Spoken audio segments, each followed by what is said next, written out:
Ini tanggal 12 Safar.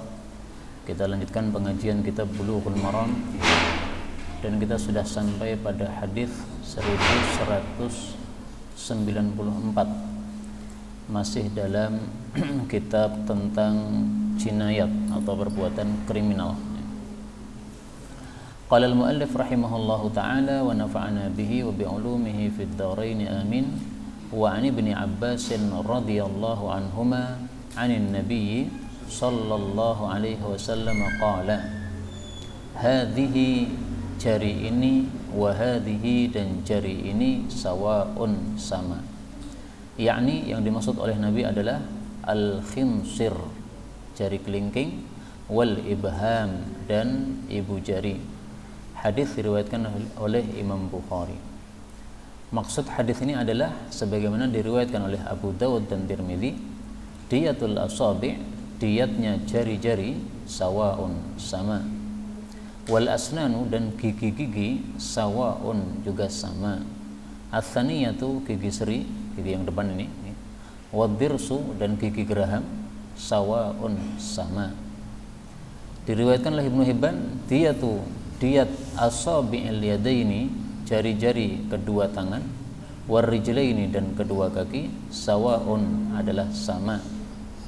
Yaitu berapa? Asyaratun 10 ekor minal ibil dari unta, likulli isba' untuk setiap satu jarinya. Kaum muslimin rahimani wa rahimakumullah, ini bicara masalah diyat. Dan sebagaimana kita jelaskan dulu, diyat itu maksudnya adalah nilai dari ganti rugi ketika ada satu kriminal terhadap anggota tubuh manusia. Misalnya seseorang menabrak orang, kemudian salah satu jarinya ini putus, ya, hilang, ya, tinggal 9 jari. Nah, ini kan harus diganti rugi. Nah, satu jari ganti ruginya berapa? Kaidahnya adalah seluruh dari anggota tubuh manusia ini, masing-masing anggota tubuh tersebut nilainya adalah satu diyat. Satu diyat itu berapa? 100 ekor onta. Nah, maka tinggal dilihat anggota tubuh ini jumlahnya berapa dalam tubuh kita. Kalau jumlahnya hanya satu, misalnya hidung hanya satu, nah, maka nilai hidung ini satu diyat, yaitu 100 ekor onta. Kalau anggota tubuh itu ada dua, misalnya bibir, ada atas ada bawah, berarti masing-masing satu bibir ini nilainya adalah setengah diyat, berarti 50 ekor onta. Telinga juga begitu, ada dua, maka satu telinga ini 50 ekor onta. Kalau anggota tubuh itu ada 10, seperti jari, jari tangan ini dianggap satu, sehingga seluruh dari jari tangan ini nilainya 100 ekor onta. Nah, 100 bagi 10 berarti masing-masing nilainya 10. Maka satu jari ini kalau diputuskan oleh seseorang, dia harus ganti rugi nilainya berapa? 10 ekor onta. Di Indonesia tidak ada onta, nah, tinggal dinilai rupiahnya berapa. Satu ekor onta misalnya 20 juta. Nah, berarti 20 juta dikali 10 itu nilai dari satu jari seperti ini. Bagaimana kalau putusnya hanya sepertiga? Ini kan jari ada 3 potongan ya Pak. Nah, nilainya apa? Kalau hanya sepertiga jari ini gimana? Ya, ini berarti sepertiga dari 10 onta tadi. Kecuali jempol, jempol kan cuma ada 2 nih. Nah, maka karena ada 2 potongannya ini, maka separuh jempol ini nilainya adalah 5 ekor onta. Karena satu jempol ini adalah 10 ekor onta. Nah, ini semuanya ditetapkan di dalam Islam supaya tidak terjadi percekcokan. Karena bisa saja yang minta ganti rugi merasa kurang, misalnya kamu hanya bayar sekian, ini kurang banyak, jempol saya ini fungsinya besar, ini saya seorang pemijat ini, dengan jempol saya bisa menghasilkan jutaan saya. Nah, kamu ganti cuma sekian rupiah, ini kurang. Nah, supaya tidak terjadi percekcokan begitu, oleh Islam sudah dinilai langsung. Pokoknya setiap orang itu nilai jarinya satu, ini adalah 10 ekor onta. Kalau 2 jari berarti 20 ekor onta. Jari kaki juga begitu. Seluruh jari kaki nilainya satu diyat, yaitu 100 ekor onta. Nah, berarti masing-masing jari kaki nilainya 10 ekor onta. Bagaimana kalau ada orang jarinya 11? Kemudian jari 11-nya ini semuanya rontok gara-gara ditabrak misalnya. Nah, itu tetap ganti ruginya tidak bertambah, karena jari yang dihitung adalah yang normalnya. Normalnya jari 10, maka meskipun jarinya 11, dia tetap dapatnya adalah 100 ekor onta kalau seluruh jarinya ini putus dari tubuhnya. Dan ini semuanya boleh tidak dilakukan apabila ada perdamaian.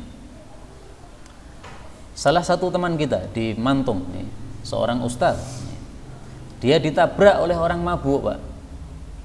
Setelah ditabrak, beliau jatuh, matanya complong satu, hilang satu. Nah, ini semestinya mata karena ada dua, berarti masing-masing satu mata nilainya berapa? 50 onta. Tapi nggak bakal dia bisa membayar satu mata 50 ekor onta. Ya, yang nabrak ini orangnya juga nggak kaya. Nah, maka terserah bagaimana perdamaian. Seandainya Ustadz tadi mengatakan, sudahlah kamu bayar semampumu berapa, kalau mampumu 100 juta, ini bayar mata saya 100 juta, udah damai, ya sudah, selesai masalah. Meskipun 100 juta itu belum senilai dengan 10 ekor unta, kecuali unta-unta yang murah, tapi unta-unta biasanya harganya mahal. Nah, maka 10 unta belum dapat kalau hanya 100 juta. Atau seandainya dimaafkan secara total juga nggak apa-apa, udahlah saya maafkan saja, ini mata saya semestinya nilainya 50 ekor onta, tapi kamu karena nggak bisa membayar, saya maafkan. Tapi tolong besok jangan ngebut-ngebut lagi dan jangan mabuk-mabuk lagi, nanti nabrak orang tambah besar tanggungannya atau utangnya. Nah, seperti ini malah lebih bagus kalau dia mensedekahkan anggota tubuhnya. Ada satu hadis Nabi yang menunjukkan fadilah orang menyedekahkan anggota tubuhnya. Man tasaddaqa, orang yang menyedekahkan bisyai'in min jasadihi, suatu anggota dari tubuhnya, u'tiya, dia diberi oleh Allah pahala biqadri ma tasaddaq, senilai apa yang dia sedekahkan. Hadis riwayat Tabarani dari Ubadah bin Samit, hadis ini derajatnya sahih. Nah, kasus tadi teman kita di Mantung itu, Ustadz ini matanya complong satu dan dia tidak minta ganti rugi. Dia cuma mengatakan, ini harus kamu obati, biaya pengobatan kamu tanggung. Sebenarnya biaya pengobatan ditanggung itu masih belum menggugurkan kewajiban 50 ekor onta tadi. Karena 50 ekor onta ini sebagai ganti dari mata yang hilang tersebut. Tapi memang beliau memaafkan. Nah, berarti beliau mendapatkan pahala apa? Pahala sedekah 50 ekor onta. Nilainya berapa nggak tahu, berapa rupiah atau berapa miliar, saya nggak paham nih. Nah, ini mungkin beliau sudah membaca hadis ini sehingga beliau memaafkan terhadap orang yang telah merugikan dirinya. Hadis berikutnya 1195. Wa an Amr bin Shu'aib an abihi an jaddihi rafa'ahu qala man tatabbaba, barang siapa yang menjadi dokter, walam yakun, padahal dia tidaklah bitibbi, dengan kedokteran, ma'rufan, diketahui, jadi dia tidak diketahui memiliki ilmu kedokteran, berarti maksudnya dokter palsu nih. Fa asaba, lalu dia mengenai nafsan, suatu jiwa, maksudnya menyebabkan kematian, famadunaha, atau di bawahnya jiwa, ya, berarti hanya luka saja, fahuwa dhamin, maka dia menanggung. Hadis dikeluarkan oleh Daraqutni, disahihkan oleh Hakim, dan dia itu diriwayatkan oleh Abu Dawud dan Nasai dan lain-lain. Illa anna, hanya saja, man arsalahu, orang yang memursalkan hadis ini, aqwa, lebih kuat, mimman wasalahu, daripada yang menyambungkan hadis ini. Tapi kesimpulannya hadis ini derajatnya hasan sehingga bisa dijadikan sebagai hujjah. Jadi maksud hadis ini adalah, kalau ada seorang yang berperilaku sebagai dokter, melakukan apa yang semestinya dilakukan oleh seorang dokter, tapi dia bukan dokter, maka dia mengobati seseorang yang sakit padahal dia tidak dikenal sebagai seorang dokter. Kalau ditanya gurumu siapa, nggak ada, ini hanya pengalaman saja. Nah, berarti dia tidak dikenal sebagai dokter. Mana ijazahmu bahwa kamu ini boleh untuk mengobati orang, ijazah sebagai dokter mana? Nggak ada.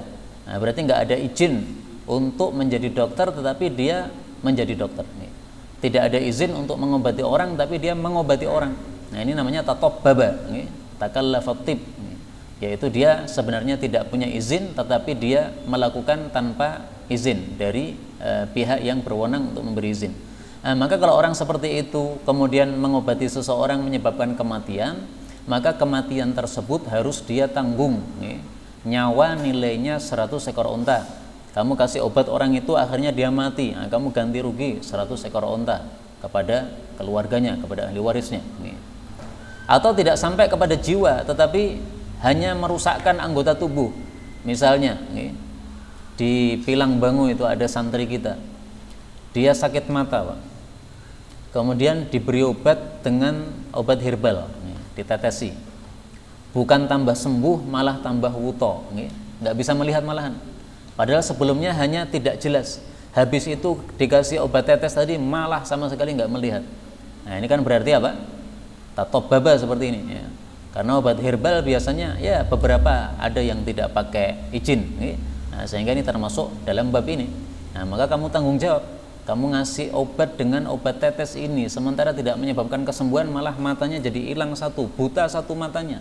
Nah kalau betul-betul buta tidak bisa balik, nah itu berarti nilainya nanti adalah satu mata 50 ekor unta. Suruh bayar 50 ekor unta. Itu yang dimaksud fahuwa dhamin. Maka ini hukum untuk orang-orang yang sebenarnya tidak punya izin untuk mengobati tetapi dia malah mengobati. Adapun orang yang sudah dapat izin untuk mengobati, dia betul-betul dokter, ada ijazahnya dokter, dikenal dia kuliahnya di mana, lulus dari kuliah mana, udah jelas, gurunya siapa, jelas.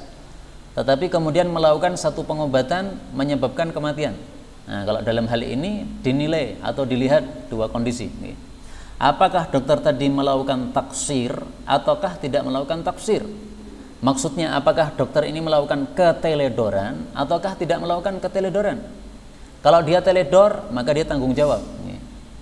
Dia ngasih resep dalam kondisi ngantuk, akhirnya nulisnya salah. Nah ini berarti teledor dia, menyebabkan kematian gara-gara obatnya salah, nanggung 100 ekor unta kalau sampai orangnya tadi mati. Kalau menyebabkan matanya buta satu, berarti 50 ekor unta dan seterusnya. Tapi kalau dia tidak teledor, tidak melakukan taksir, maka di sini dia tidak menanggung jawab terhadap kondisi tersebut. Tapi biasanya para dokter sudah paham, ini nanti kalau diperlakukan seperti ini nanti akan ada kemungkinan begini, ada kemungkinan begitu. Nah, biasanya para dokter sudah menawarkan dulu. Seperti dulu mas saya, anaknya Pak D saya, ada kanker otak di kepalanya, kemudian minta untuk dioperasi. Nah, dokternya sudah bilang, ini biasanya operasi kanker otak itu jarang yang berhasil. Kalau berhasil nanti hasilnya ya begitu, jadi tidak normal, tidak sempurna seperti orang yang normal seperti kita. Tapi kalau tidak berhasil ya akhirnya mati. Nah maka mas saya menimbang-nimbang, daripada setiap hari pusing terus nggak bisa nahan, akhirnya beliau mengatakan ya sudahlah, bismillah, nyawa saya di tangan Allah. Kalau memang berhasil ya berarti Allah mengizinkan saya masih hidup. Kalau tidak berhasil ya nanti paling saya mati. Nah diizinkan oleh pasiennya, ya sudah, dokternya melakukan operasi. Betul, setelah dioperasi habis itu nggak bisa ngomong kecuali seperti bayi, gitu aja, ngomong apapun nggak bisa. Padahal dulu di sekolah ranking 1 terus dia, orang cerdas. Tapi karena terjadi operasi otak tadi, kemudian kanker otak tadi, kemudian biasanya memang tidak berhasil, ya akhirnya seperti itu hasilnya. Nah, dia sudah mengizinkan, maka dokter sama sekali tidak menanggung, karena dia seorang yang betul-betul dokter dan tidak melakukan satu keteledoran. Dan ini berlaku untuk semuanya, yang sejenis dengan itu. Misalnya masalah khitan, ahli khitan ini, kalau memang dia ahli khitan, sudah diketahui Mas Budi ini ahli khitan, udah semuanya orang udah paham, dia udah pernah sekolah khitan. Nah, berarti kalau dia nanti motongnya salah, motongnya ngepok, maka dilihat, kok iso ngepok piye Mas Budi. Kalau dia ngantuk, nah berarti teledor, berarti ganti satu zakar berapa? 100 ekor unta. Karena zakar itu kan satu toh Pak. Pokoknya anggota tubuh kalau satu nilainya berapa? 100 ekor unta. Nah, maka beliau ganti 100 ekor unta, ganti rugi, hilang, setiknya hilang. Nah, bagaimana kalau yang kepotong itu hanya ujungnya saja, helmnya tok, Nanti ada perselisihan pendapat di antara para ulama. Kalau memang ngepok sampai semuanya potong, ini sudah sepakat para ulama ini adalah 100 ekor unta. Tapi kalau hanya sebagian, maka nanti ada perselisihan pendapat. Itu kalau teledor, tapi kalau tidak teledor nggak nanggung. Jadi misalnya sudah benar motongnya, hanya anaknya ini kemudian dilikidik sama bapaknya, akhirnya goyang-goyang, akhirnya kepotong nggak pas. Itu salahnya yang ngelikidik. Berarti apa? Berarti dia tidak nanggung. Hadis berikutnya 1196.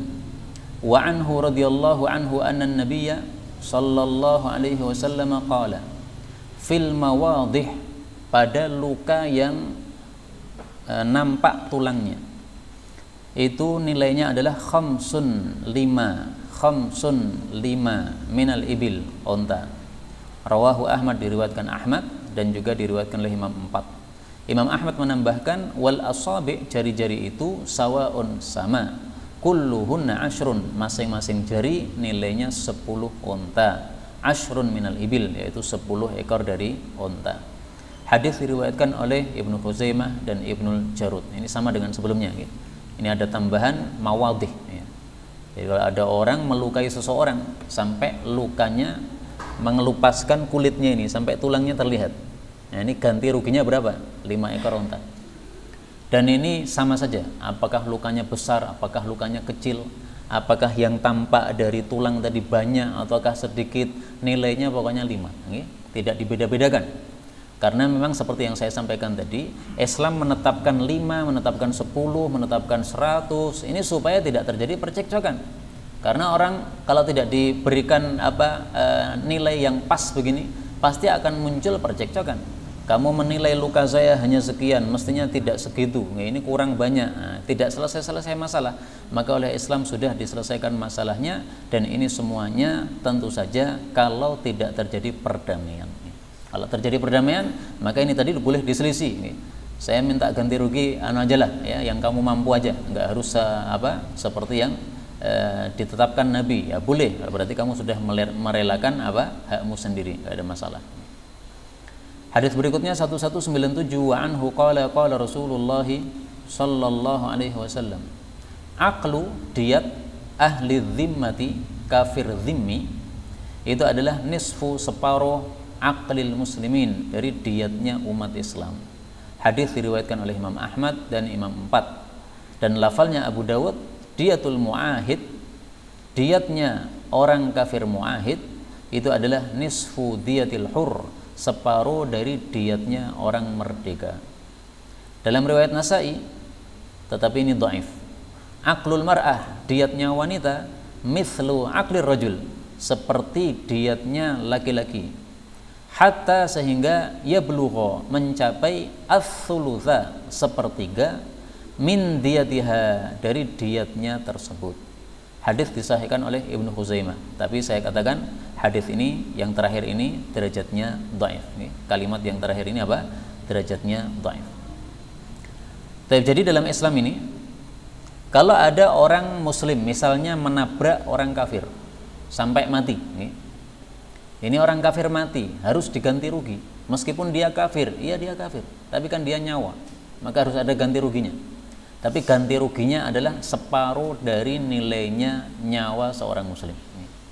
Nyawa muslim nilainya 100 onta, berarti nyawa kafir nilainya berapa? 50 ekor onta. Ya, lebih murah. Kenapa lebih murah? Al-Islamu ya'lu wa la yu'la. Islam itu lebih unggul, tidak bisa diungguli.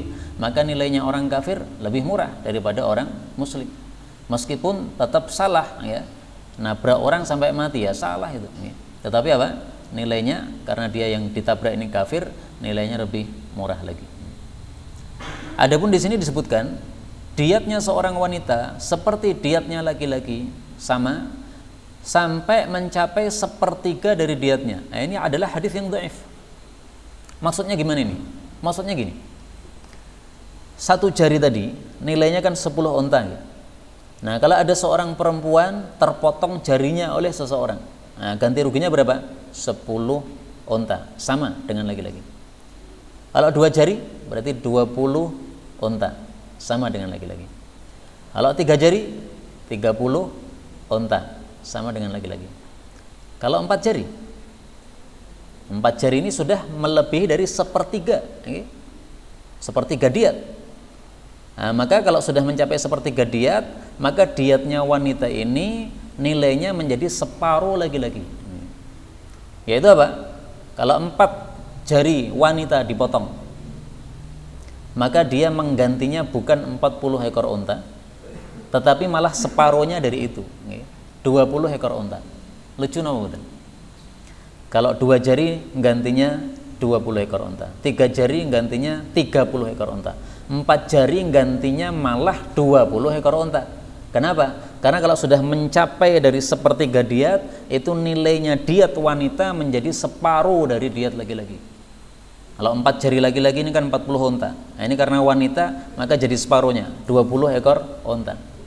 Nah, Sa'id bin Musayyab pernah ditanya masalah begini, wahai Imam Sa'id, ini piye ini? Mosok jarinya lebih banyak yang kepotong malah untanya jadi lebih sedikit. Maka beliau mengatakan, nggak usah pakai nalar, dalil ya sudah diterima apa adanya. Itu mazhabnya ulama Madinah. Memang ulama Madinah memakai hadis ini. Tapi sebagaimana dikatakan oleh Syekh Zuhairi, hadis ini dhaif. Nah, karena dhaif kita tidak pakai. Sehingga diatnya wanita, ganti rugi untuk anggota tubuh wanita disamakan dengan anggota tubuh laki-laki, nggak ada bedanya. Meskipun itu sudah mencapai sepertiga diat sama, maka 4 jari wanita nilainya sama dengan 4 jari laki-laki, yaitu 40 ekor unta. 1198. Wa anhu qala qala Rasulullah sallallahu alaihi wasallam, aqlu diat shibhil amdi, pembunuhan yang menyerupai sengaja, itu mughalladun, dikeraskan diatnya. Mithlu, sebagaimana aqlil amdi, diat untuk pembunuhan sengaja. Wala yuqtalu, dan tidak boleh dibunuh sahibuhu, pelakunya.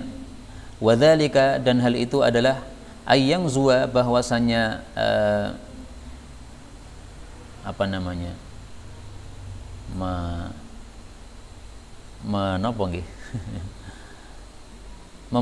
menggolakkan, menggejolakkan. Ayyang zua, bahwasanya setan itu menggerakkan atau menggejolakkan. Asyaiton, setan itu menggejolakkan. Jadi sehingga muncul pertikaian. Itu kan gara-gara setan itu. Itu yang menggejolakkan itu adalah setan. Fatakuna, lalu terjadilah dimaun, pertumpahan darah, bainan nasi, antara manusia, padahal fi ghairi dhaghinatin, tanpa ada permusuhan, wala hamli silahin, tanpa juga ada memegang senjata. Hadis dikeluarkan oleh Al-Imam Ad-Daruqutni, dan hadis ini didhaifkan oleh Daruqutni. Tapi kesimpulannya hadis ini adalah hadis hasan, ya, karena ada jalur-jalur yang lain atau hadis-hadis yang semisal dengannya. Jadi masalah hadis ini gini, pembunuhan kan ada 3 macam. Ada pembunuhan sengaja, orang ambil pedang kemudian pukulkan pada leher seseorang, mati. Nah, ini pembunuhan sengaja. Ada pembunuhan tidak sengaja, misalnya tadi nabrak, mati, tidak sengaja. Ada pembunuhan menyerupai sengaja, yaitu ambil sapu kemudian dipentungkan pada kepala orang. Biasanya cuma bikin bendol, tapi ini tidak hanya bendol, malah mati. Nah, ini namanya menyerupai sengaja, karena dia memukulnya dengan sengaja tetapi mematikannya tidak sengaja. Nah, 3 macam pembunuhan ini masalah diatnya, ganti ruginya itu oleh Islam dibedakan. Kalau pembunuhannya itu adalah secara sengaja atau menyerupai sengaja, maka diatnya itu dikeraskan, mughallad. Dikeraskan itu gimana? Dia harus bayar 100 ekor unta, dan 40-nya harus unta bunting, harganya mahal. Selain itu 60-nya itu unta biasa, nggak bunting. Itu namanya mughallad, dikeraskan. Khusus untuk pembunuhan yang tidak sengaja, seperti tadi, nabrak kemudian mati, tidak sengaja ini. Nah, maka ini diatnya tidak dikeraskan. Dia harus bayar 100 ekor unta, tetapi tidak harus ada unta buntingnya. Itu namanya diat yang diringankan. Maka ringkasnya diat itu ada 2 macam, ada yang mughallab, ada yang dikeraskan, ada yang mukhaffaf, ada yang diringankan. Yang dikeraskan adalah harus ada 40 ekor unta yang buntingnya, sehingga harganya lebih mahal. Kalau nggak ada unta di Indonesia ya berarti dinilai, 1 unta bunting harganya berapa? Anggaplah satu unta bunting 50 juta. Nah, berarti dikalikan 50 juta kali 40. Kemudian sisanya yang 60 ekor unta, ini dinilai dengan unta yang biasa. Taib, ini semuanya tentu saja kalau tidak ada perdamaian. Kalau ada perdamaian, maka sesuai perdamaian, nggak ada masalah. Oke? Kamu mampu bayar berapa? Saya mampunya 10 juta, ya udah bayar 10 juta, selesai masalah karena sudah direlakan oleh keluarga korban. 1199, Ani bin Abbas radhiyallahu anhuma qala telah membunuh rajulun, seorang laki-laki, rajulan, orang laki-laki yang lain, ala ahdin Nabi sallallahu alaihi wasallam, di masa Nabi.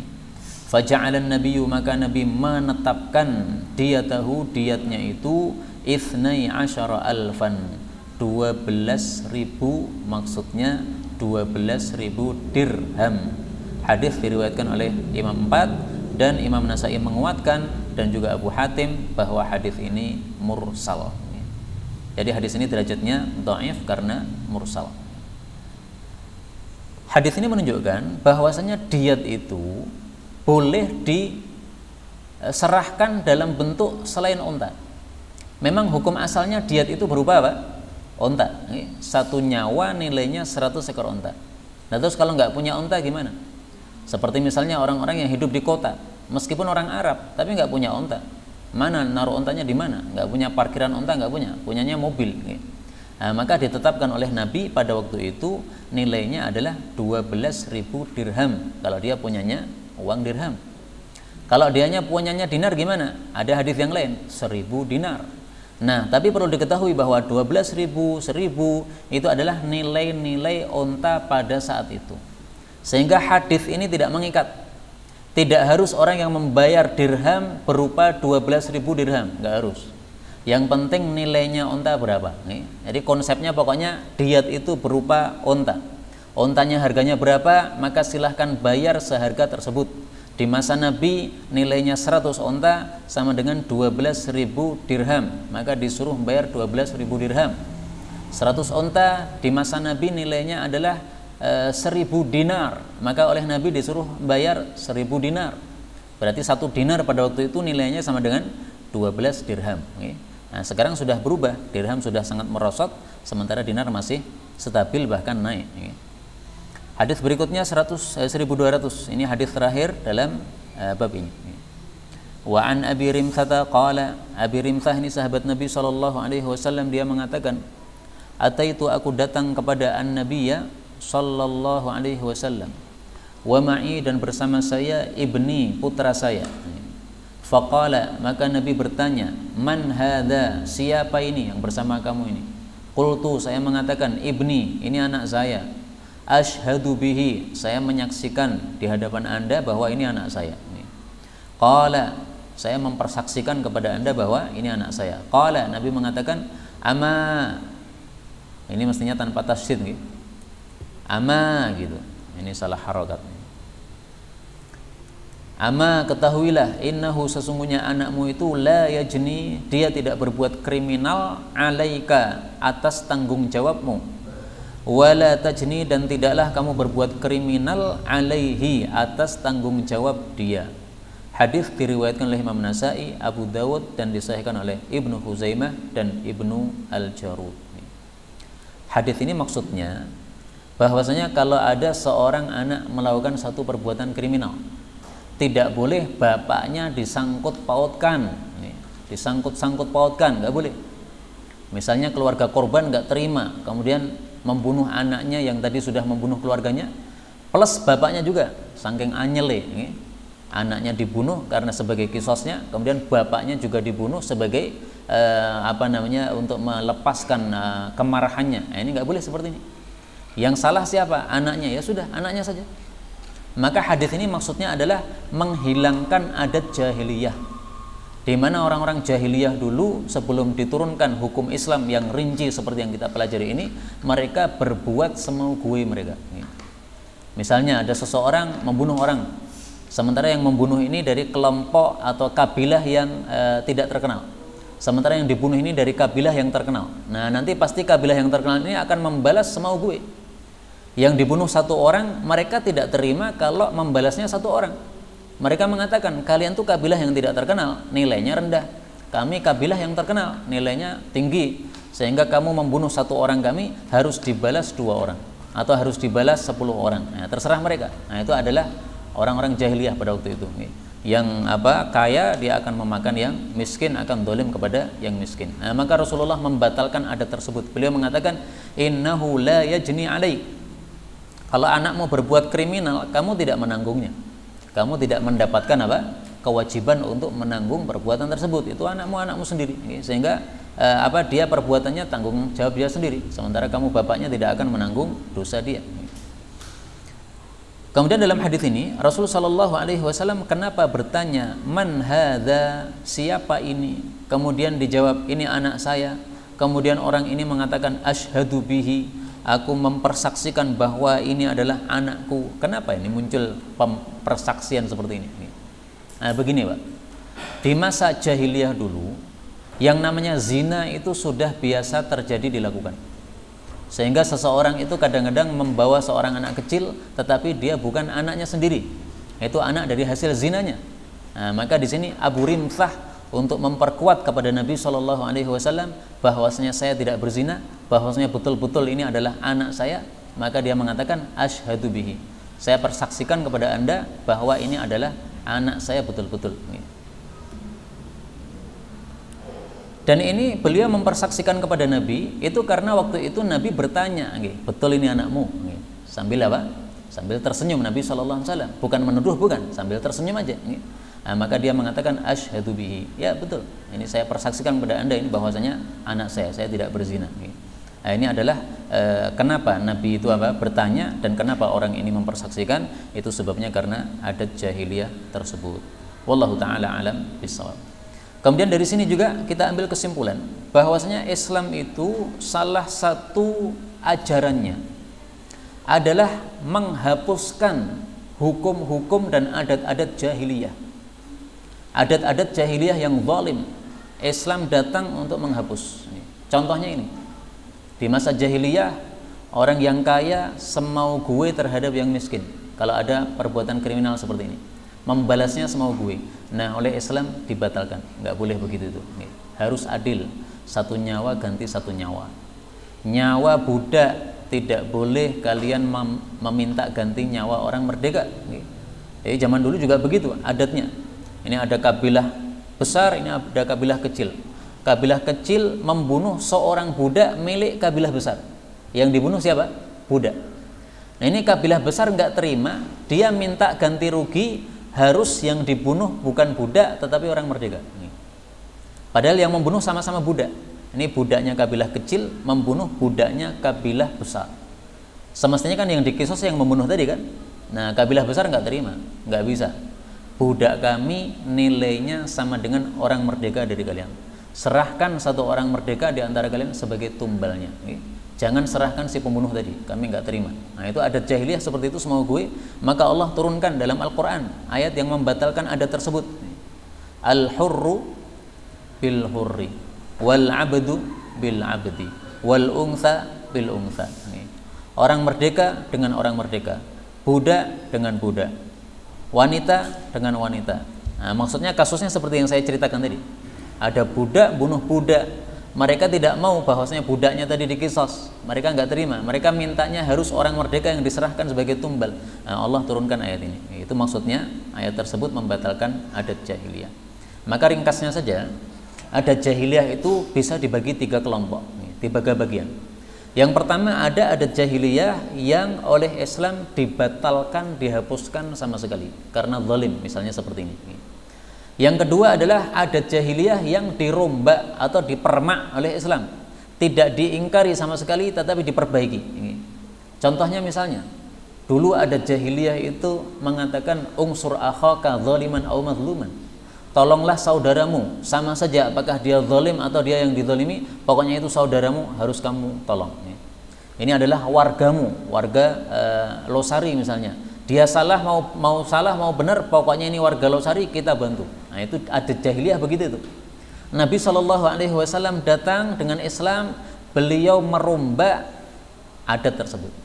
Beliau mengatakan unsur akhaka zaliman aw madluman. Betul, tolonglah saudaramu baik dia benar maupun salah, Tetapi kalau dia salah, cara nolongnya adalah dia dihentikan dari kesalahannya. Ada orang mau memukul orang, yang mau memukul itu adalah saudara kita, yang salah adalah saudara kita. Jangan kita bantu kemudian kita ikut mukul, jangan. Pegang tangannya, jangan pukul, nggak boleh. Nah, itu namanya membantu.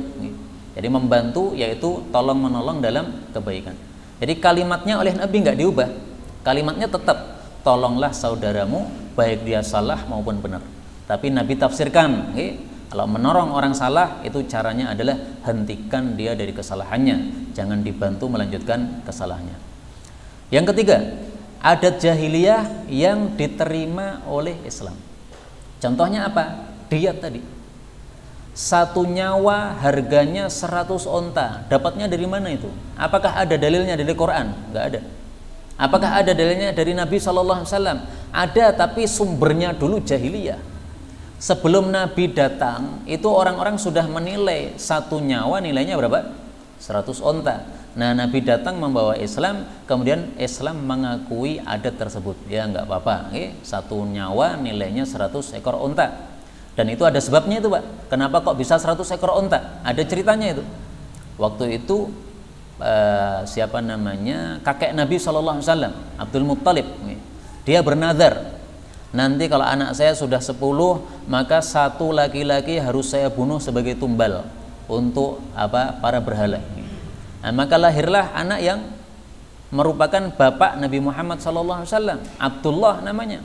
Semua orang cinta sama Abdullah, tidak rela kalau Abdullah ini akan disembelih oleh bapaknya, yaitu dipersembahkan kepada berhala. Maka akhirnya dia mengundi nasib, ngundi lotre misalnya. Nah, kalau jatuh Abdullah ini lotrenya, berarti Abdullah harus dibunuh. Tapi ternyata jatuh lotre Abdullah. Sementara orang-orang tidak setuju, jangan dibunuh, ini anakmu yang paling bagus ini, jangan dibunuh. Nah, akhirnya diganti rugi dengan 10 ekor unta. Ngundi lagi, jatuh lagi namanya Abdullah, dia harus membunuh. Sementara orang-orang nggak setuju, harus ganti lagi 10 ekor unta. Sampai 10 kali pengundian itu selalu jatuh namanya Abdullah. Berarti dia harus bayar berapa? 100 ekor unta. Nah, baru yang ke-11, undian yang ke-11, ini yang jatuh adalah pilihan tadi, yaitu bahwasanya dia tidak dibunuh. Nah, akhirnya dengan sebab kejadian itu, maka Abdul Muttalib menetapkan satu nyawa nilainya 100 ekor unta. Nah, itu adat jahiliyah kemudian diakui oleh Islam. Bapak Ibu rahimani wa rahimakumullah, inilah pengajian tentang hukum Islam, menunjukkan sama sekali Islam itu sangat sempurna, sangat lengkap. Tidak ada satupun masalah yang di dalam Islam ini belum dibahas. Bahkan masalah-masalah kecil, masalah-masalah ranjang, masalah-masalah buang hajat, itu semuanya oleh Islam sudah dibahas secara terperinci, ada adab-adabnya. Wallahu a'lam bishawab, walhamdulillahi rabbil alamin. Ada pembahasan sebelum ditutup?